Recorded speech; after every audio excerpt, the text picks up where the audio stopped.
Pag-usapan natin bakit bigla-bigla na mga nagbago isip nitong mga congressman na ito. O, sige. Isang matinding pahayag ang ibinunyag ng isang geopolitical analyst.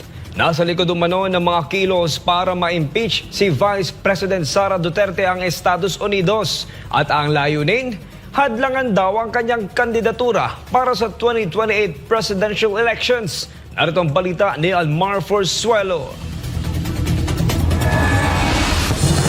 Isang hakbang ng mga tradisyonal na politiko para sa kanilang pansariling interes ang impeachment move laban kay Vice President Sara Duterte. Ito ang pananaw ni Professor Herman Chu Laurel. Ito po si Professor Herman Chu Laurel. Matalino po ito. Na-interview na po namin ito at kung nakausap nyo, talagang pagdating sa geopolitical ay ito ay matalino talaga. Para po itong si Sas. Pagka talagang pinag-usapan ay political ng mga iba't ibang bansa, maaasahan nyo po ito. Medyo boring lang. Na-interview namin to kasi medyo may edad na kasi dire-diretso lang. Pambira ka, Cocholi, pati yung tinitira mo. Dire-diretso yung boses niya. No? Pero pag pinakinggan mo, sapul mismo talaga ang lalim ng hugot at alam mo, nagsasabi ng totoo. Ngayon, sinasabi nitong mama na ito na etong impeachment, ang talagang nasa likod nito, ang talagang nagtutulak nito, and possibly, ang nagpopondo ay ang Amerika. Kaya nga pala, ganito po sila, no? Napansin nyo ba? Ito si BBM, wala nang ibang ibinintang kay PRRD, ay kung hindi tungkol sa China, yan po ang spin nila eh. Yan po ang kanilang pinapalabas sa publiko. Pro-China, pro-China, pro-China. Pero ang totoo, si Marcos, tuta ng Amerikano. Huwag niyong kakalimutan yan. Si Marcos, tuta ng Amerikano kahit dati. Tingnan nyo, yung estate tax niya, may problema siya, nawala na. Ang daming kaso niyan sa Amerika. Ngayon, wala na. Diba? Tuta to si Marcos eh. Napansin nyo, yan yung ina-explain natin kanina, wala na yung impeachment eh. Nagpapasakali na nga ang mga congressman, nagpapasakali na yung mga kasama nilang kakampi nila na malabo na yan, hindi na mangyayari yan kasi kulang na sa oras. Biglang-bigla, nagbago sa tono. Diba? American tumutulak niyan. At ito posible ha, kasi sabihin nyo, Coach Oli, malabo naman yan. Okay, sige, itulak ng Amerika si BBM. Itulak ng Amerika si Tamba. Suportahan nila at sila ang talagang ulo, ang leader ng impeachment na yan. Susunod ba yung mga congressman? Susunod ba yung mga senador? Teka muna, baka nakakalimot kayo. Pag ang isang grupo ay nagtulak, magbibigay ng pera yan. Hello, hindi yan tutulak ng walang natatanggap. At alam naman natin ang mga politiko natin ngayon. Kayo ba ay maniniwala?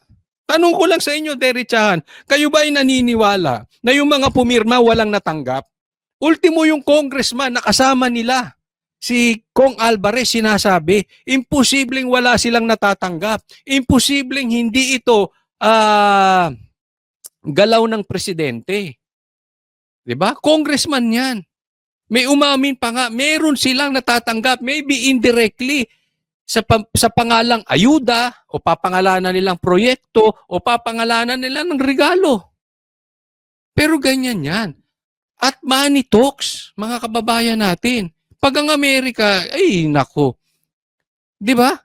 Bakit tayo nagkakaproblema? Sasabihin ni Marcos, may problema tayo sa China, kaya bukang bibig niya ng China eh. Dahil ang Amerika allergic sa China. Bakit? Kahit kanino kayo magtanong, mag-aral kayo sa YouTube, ang China naunahan na Amerika. Ang China lang tahimik. Hindi sila nagsasabi. Pero tatandaan natin, even an empire, even a great leadership, ako naniniwala ako, pag nawala ka sa Diyos at pag binagsak mo ang moralidad mo, katulad ng nangyayari sa Amerika, babagsak ka. Kaya ngayon nangunguna na ang China sa kanila. Isasabihin mo, baka sasabihin ng mga iba pro-China, hindi. Hindi po pro-China pag nagsasabi ng katotohanan. At hindi ibig sabihin Hindi ka pro-China kung in denial ka sa katotohanan. Kasi ang problema nitong mga ito, inuuto sila ni Marcos. Yun ang totoo niyan. Inuuto sila, in denial sila ng katotohanan. Para sa kanila, ay, Amerika pa rin! Amerika pa rin! Hindi na po nangyayari. Sino ang nang-api sa Pilipinas? China ba, Amerika? Sinong sumakop sa Pilipinas? China ba, Amerika? At sasabihin ko sa inyo, dati pa man, even before this impeachment, pagkapanalo pa lang ni Marcos, doon sa mga followers ko, matagal lang nakasubscribe sa channel ko. Even before the election, sinasabi ko na yan, delikado tayo kay Marcos dahil si Marcos pwedeng hawakan sa liig. At eto na nga, and after the election, pumasok ang EDCA, sabi ko, patay tayo, hawak na tayo sa liig ng Amerika. Tapos tayo dyan. Bakit? Bakit kailangan hawakan ng Amerika ang Marcos? Dahil hindi nila papayagang makabalik sa puder ang Duterte. Always remember this, Duterte lang ang nakapagsabi sa kanila, hindi nyo kami tuta. Duterte lang ang nanindigan para sa ating bayan at hindi nagpatuta sa Amerika. Kaya galit sila. Hindi nila kayang bayaran si PRRD, hindi nila kayang kasuhan kasi malinis. Wala silang paraan para kontrolin ng Duterte. Ang gagawin nila, hawakan yung kaya nilang kontrolin at huwag paupuin ulit ang Duterte. Swak na swak sa banga dahil pag na-impeach si BP Sara, papayag ba kayo? Kapag na-impeach si BP Sara, kahit anong posisyon, hindi na po pwedeng tumakbo si BP Sara. Maliwanag po yan. Lahat ng gulong ito dahil sa pumumuno ni Marcos at ni Speaker. Finance and led by the Americans. Isang kilalang geopolitical analyst patungkol sa pagsisikap ng ilang kongresista na patalsikin ang ikalawang pangulo sa pwesto.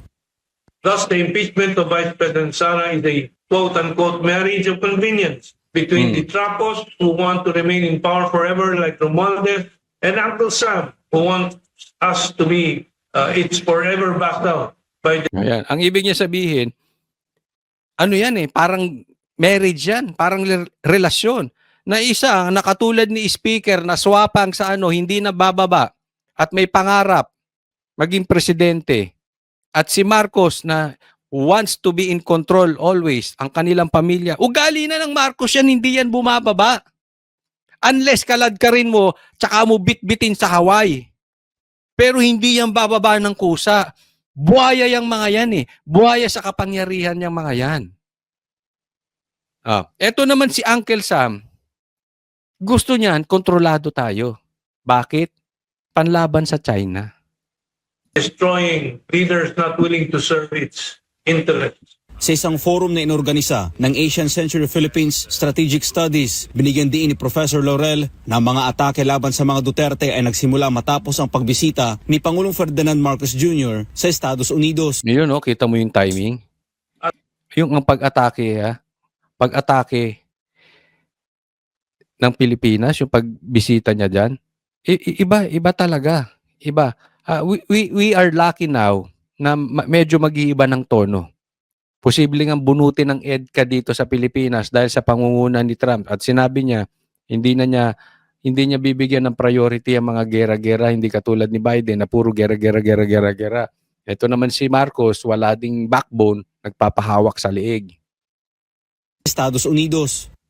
As a result of that visit, we suddenly saw a series of attacks against VP Sara over her perceived tie to China and against her father, President Duterte, on the issue of EJKs, Pogo, with the threat of hauling him before the international. Yan ang sinasabi niya. Isipin mo yung timing. Pagkadalaw ni Marcos sa Amerika, iba na tono. Atake na kay BP Sara, binagbibintangan na ng EJK, ng Pogo si Duterte, etc. Sino bang mukhang sugarol? Sino bang mukhang bisyo?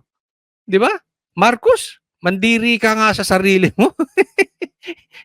Nabantay, sasabihan mo ng pogo-pogo. Mukha bang sugarol si si PRRD? Mukha bang korap si PRRD? Kahit tanungin mo sa taong bayan, sino ang mas mukhang korap sa inyong dalawa? Ikaw. Sino pang mas mukhang sugarol sa inyo? Ikaw. Sino mas mahilig sa bisyo? Sasabihin ng tao, ikaw. Unless yung mga utu-utu sa'yo, pero yung tunay na tao, yung tunay na pagtingin, pambihira ka naman, mahiya-hiya ka sa mga pinagsasabi mo, Marcos. Tama yung sinasabi ni Professor Laurel na biglaan po ito. And at the same time, yung ngayon, ayan yung sinasabi ko. Yung biglaan yung impeachment. Binakbakan na naman ng Amerika yan. Huwag nyo na. Delikado kayo sa PDP. Yan ang sabi, yan ang na intel na nadidinig natin. Malakas po ang PDP. Takot sila dyan. Ano nga yung koneksyon kung PDP? Kasi pag natapos ang eleksyon at saka gagawin at saka didinggin yung impeachment at nakaupo yung PDP na sa tingin nila, even Americans, they know it, malakas ang PDP. Pag nakaupo ang PDP, hindi na mai-impeach si VP Sara. Naiintindihan nyo? Lamang na po. Kaya kukuhanin na nila yan. Sa tingin nila, kaya nila ngayon. Yun ang tingin nila. The report that is the ICC. Ayon kay Laurel, malinaw na mayroong panlabas na impluensya na naglalayong sirain ang politikal na karera ni Vice President Sara upang hindi ito makatakbo at magtagumpay sa 2028 presidential elections. To us, here lies the real motive for Vice President Sara's impeachment. The Americans are the ones working behind the scene to wreak havoc on her political career lest she restore our independent foreign. Dito mo makikita na yung sinasabi nito na talagang ayaw nila maging presidente si BP Sara. Diyan natin makikita na totoong leader si BP Sara. Bakit? Hindi nila kayang kontrolin. Katulad ni Marcos. Hindi nila kayang hawakan sa liig katulad ni Marcos. Hindi nila kayang ibuli katulad ni Marcos. Iba talaga ang Duterte. No? Kaya, kayo ba? Papayag pa rin ba kayo na until now, pinaalis na yung base militar ng US dito sa Pilipinas, pinalitan naman ng pangalan na EDCA, sabi ni Marcos hindi niya papapasukin, pero pinapasok niya, di ba? Walang isang salita yung presidente nyong yan. Wala talagang sinabing tama yan. Papayag kayo nang dahil sa Amerika, ginugulo tayo dito. Wala nang tinatrabaho tong mga mambabatas natin kung hindi Duterte. Impeachment. Nagugulo tayo habang tayo naghihirap, habang tayo nagugutom. Tapos, ang nakikinabang Amerika. Siyempre, si Marcos nakikinabang, alangan namang libre yan. Hello? Imposibleng walang kapalit. Ganyan din si Tamba. Maisipin nyo, ang nakikinabang iilang tao.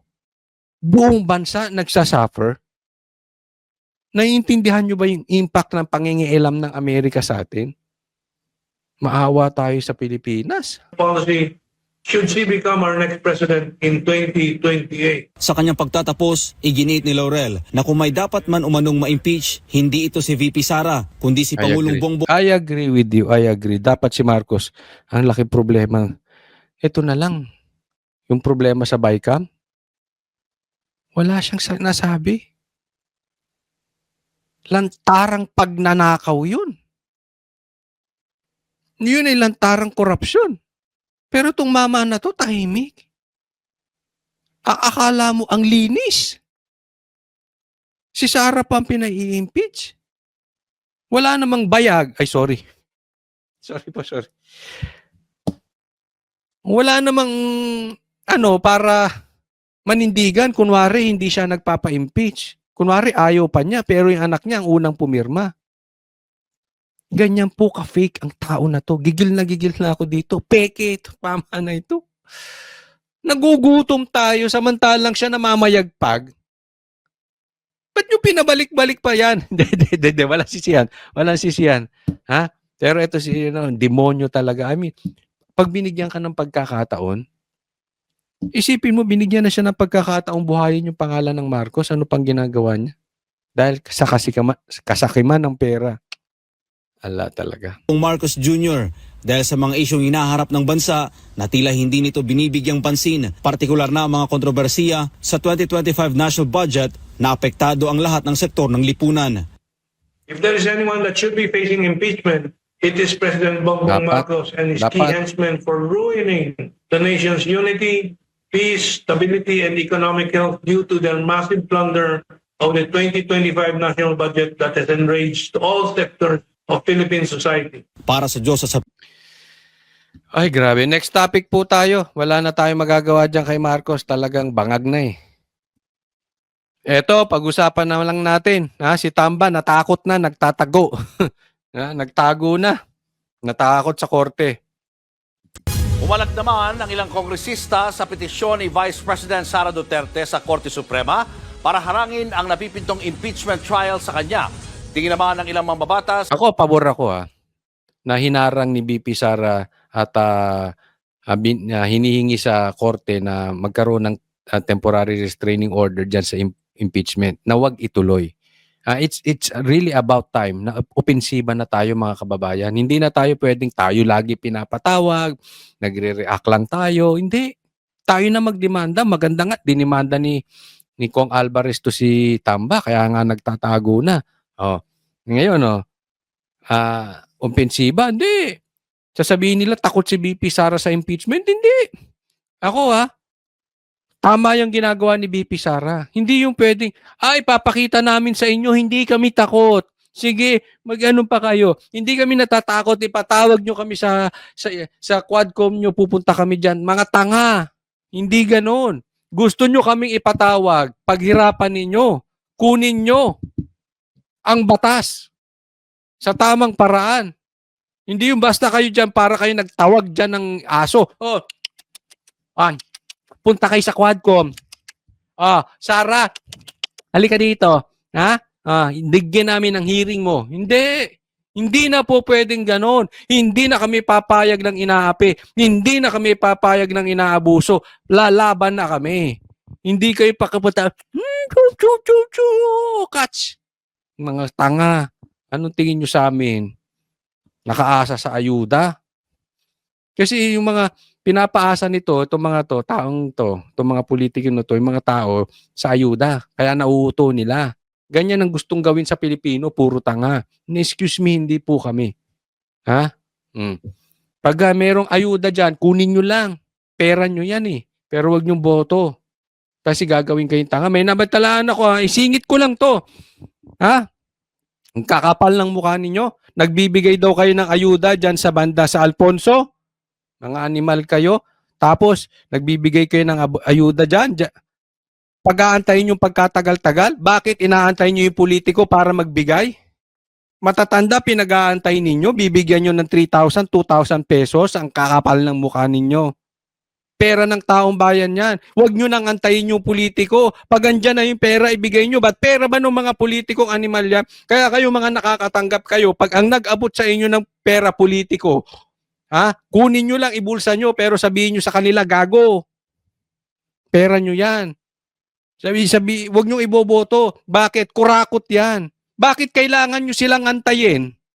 Pagtatanggap ng ayuda. Pwede namang iba magbigay eh. Akala mo pera nila mga animal? Hindi dapat makialam sa paglilitis ang Korte Suprema. Nasa frontline ng balitang yan, si Marian Enriquez. Kinundena ng liderato ng Kamara ang petisyong inihain ni Vice President Sara Duterte sa Korte Suprema para pigilan ang napipintong impeachment trial sa kanya. Ayon kay House Senior Deputy Speaker Aurelio Dong Gonzales, mukhang desperado. Puro sila desperate attempt. Tanga. Hindi nyo kami kayang gawing tanga katulad nyo. Na basta na lang kami susunod. Hindi. Inuuto nyo kami. Ipaglalaban namin yung karapatan namin. Na ang bise natakasan ang kanyang pananagutan. Natatakot na raw ang kampo ni VP Sara kaya gusto nang pigilan ang impeachment process lalo't Kita mo, yan ang spin nila. Natatakot na si VP Sara, natatakot na kami. Kaya ayaw namin umatin ng Quadcom. Hindi kami ututo. We know our rights. Okay? Halimbawa, ikaw, ipadampot ko sa pulis.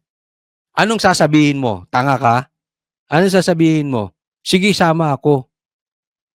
Hindi mo tatanungin bakit may karapatan ako. Hindi nyo ako pwedeng tamputin. Lahat ng legal means gagawin mo para hindi ka damputin. Tama o tama-tama? Ano yung sasama ka? Sige, sama ako dyan. Wala akong kasalanan eh. Ganon? Ganon gagawin mo? Huwag mo nga kaming maututo.